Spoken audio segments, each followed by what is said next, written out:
Hey guys, welcome back to Maelstrom Gaming Studios. I'm Craig, and today we are going to cover 3 of the detachments in the Tyranid Codex 10th edition that have got a nice buff from these recent points updates.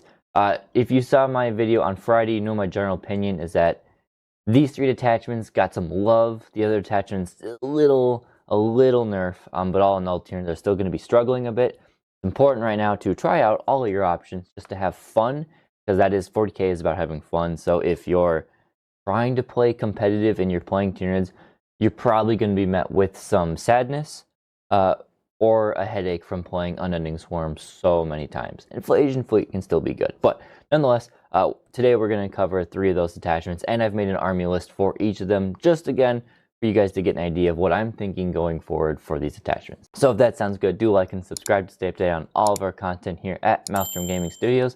Members, again, I always want to thank you guys. If you want to become a member, check the links in the description below. And now, let's dive into these army lists.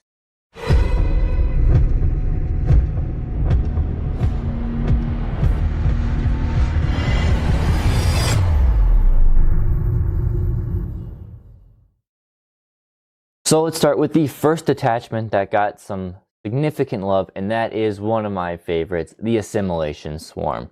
So the big things that changed with the Assimilation Swarm right off the bat is that Psychophages went down 30 points a pop. They're now 95 points apiece, to a point where you can I would easily argue you could put one into many detachments as just a nuisance character, feel no pain support.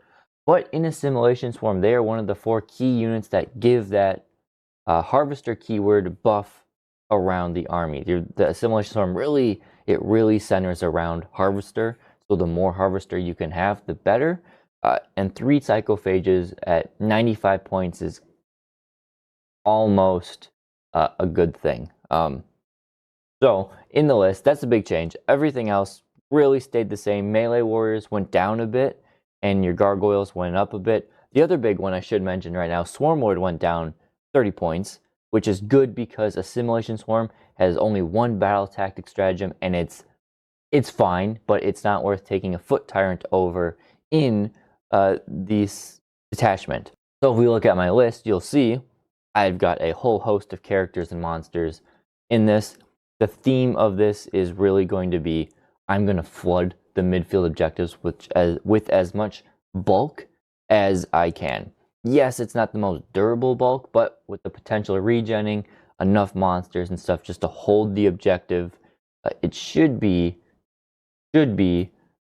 how I want it to. This list will die. Like most Assimilation Swarm lists, this is really about taking the middle and just holding it and not doing damage to your opponent, but just surviving as long as possible.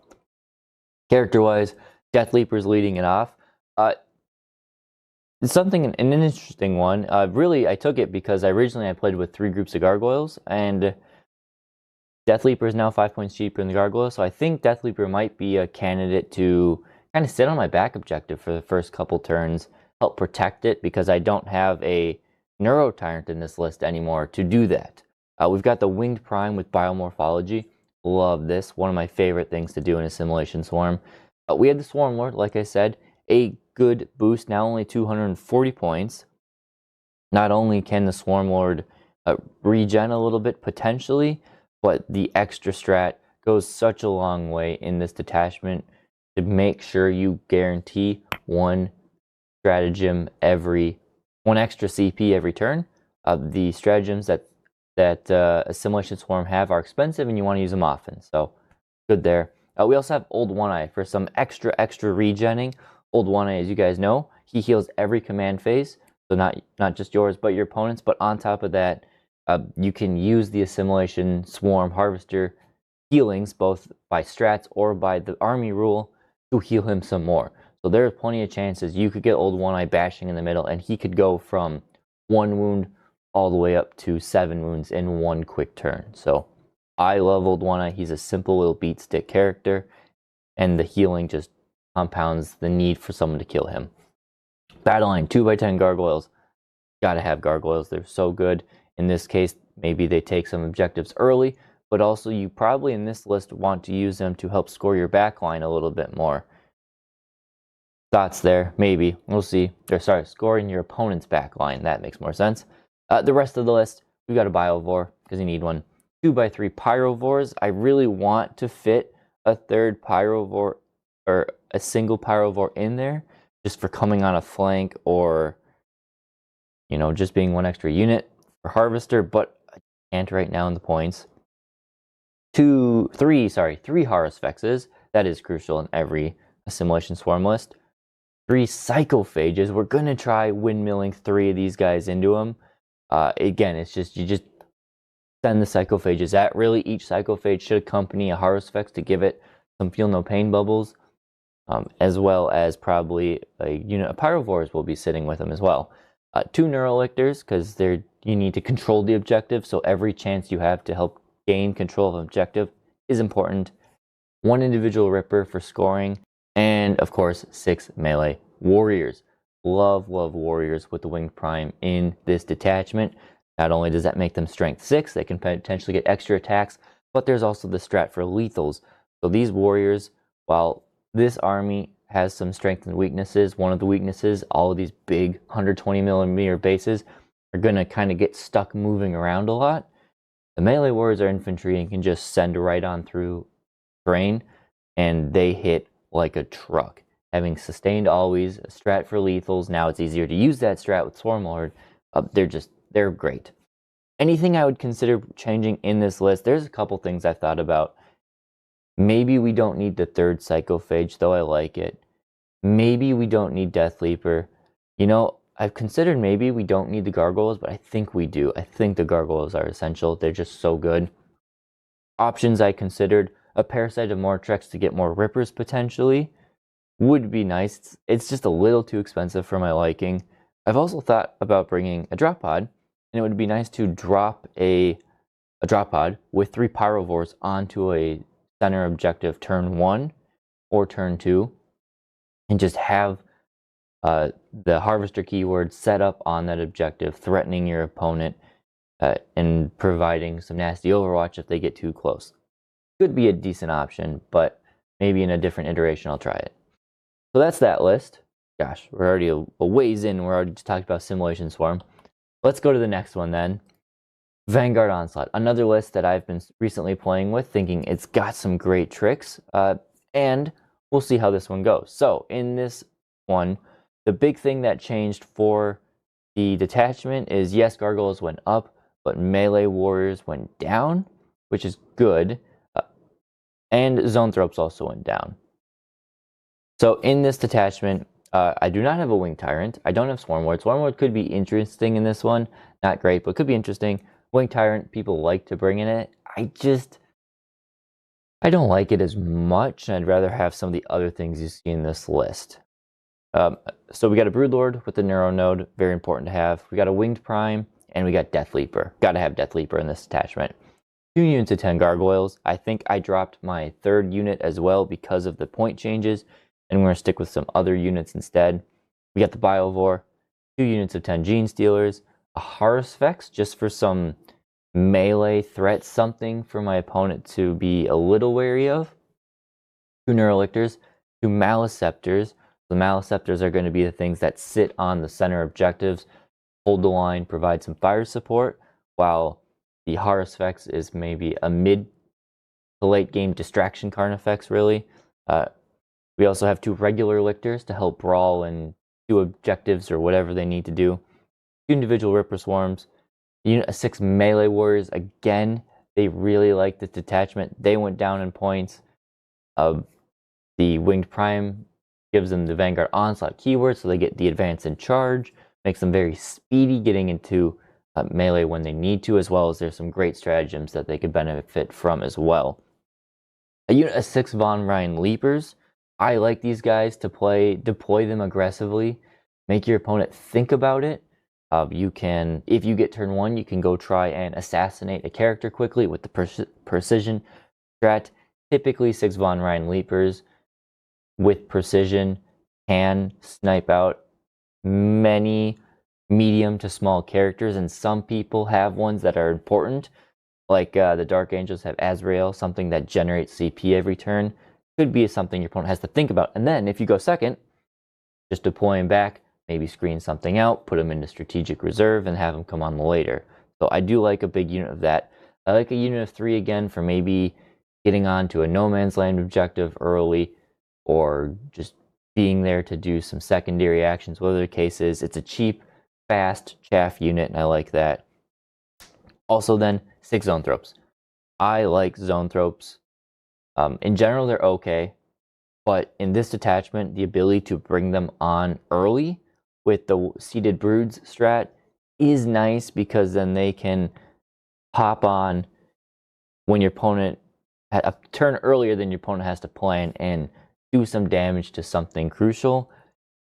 It would be nice, if I'm looking at this list as a whole, some changes I might look at doing is, can I drop something to sneak in an Exocrine instead? Can I drop the what is it? The Haruspex? Can I get 10 points out?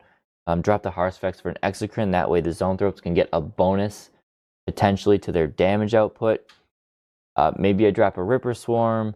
But yeah, so that's this detachment. I really like Vanguard Onslaught. They have the tools and the shenanigans to play the objective very well as do some decent damage with the Stealers and the Warriors in terms of melee damage. But that's this one. Again, maybe not the most fine-tuned list, because I've only played a similar list of this once. It did well. It was fun. But they got some nice love in this points update. And finally, Synaptic Nexus got a small but important little change there. Again, similar to the other list, Zoanthropes got cheaper, and the Swarmlord got cheaper, which are two things that I think Synaptic Nexus wants to take. So, Synaptic Nexus could take the Foot Tyrant. The Foot Tyrant can take that -1 damage enhancement, which is a very good enhancement. However, the battle tactic strats in Synaptic Nexus are limited. You're really only looking at the Armor of Contempt one, depending on your region of how they rule battle tactic. So in my opinion, I think the Swarmlord is a great option to pick up in Synaptic Nexus for just, well, I say for 5 points more, but if you're taking that enhancement, he's actually cheaper than the Foot Tyrant. And then you have that CP every turn, and you are going to be using that to take advantage of those powerful shooting enhancements or damage enhancement strats that you have in Synaptic Nexus. So we're going to have him lead the army. The Neuro Tyrant will be there as well, using powers of the Hive Mind. I do love the Neuro Tyrant a lot. It's a shame he is not in the other two lists, but I think the way the points have shaken out, that's the way it is. But I do like this one, so Neuro Tyrant with that enhanced flamer is pretty awesome. And Death Leaper, again, this list and detachment does like Battle Shock shenanigans a little bit more than the other ones, so Death Leaper being in there is good. 2x10 Gargoyles for Battle Line, because you need them. And a Biovore as well, because you need that. We got 2 Neurolictors, again, Battle Shocking. 2 Maliceptors for that good shooting and durability. 2 Exocrines for, again, some good shooting and durability. 1 Ripper, 1 Pyrovore to help pop on and turn off cover on a key unit. Probably pop it in from Strategic Reserve.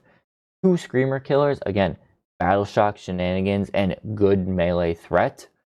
As well as finally 6 Zoanthropes. So again, this list didn't get that much cheaper. It gained, some points from the Gargoyles, but it lost a lot from taking Swarmlord over the buffed Hive Tyrant, and the Zoanthropes got a bit cheaper there as well. I think this list is going to be pretty good. I know my last iteration of this list was similar, but with the point changes around, I'm really excited to try this one. Hopefully you see it soonish on the channel. I'm pretty torn right now with what list I want to play. You guys watching this on Monday will see the Assimilation Swarm list, because in my poll on Friday, you guys overwhelmingly wanted Assimilation Swarm. Now, granted, I did not give Synaptic Nexus an option. I wanted to try Vanguard Onslaught again or Assimilation Swarm. Assimilation Swarm has one, so we'll do that. But I will definitely try the Synaptic Nexus here in the future, because I do really like this list. I think it has a bit of everything that can be good, as well as the Vanguard Onslaught. In terms, for me, beginner-friendly lists, I would rate the Synaptic Nexus as the best beginner-friendly list. I think it has...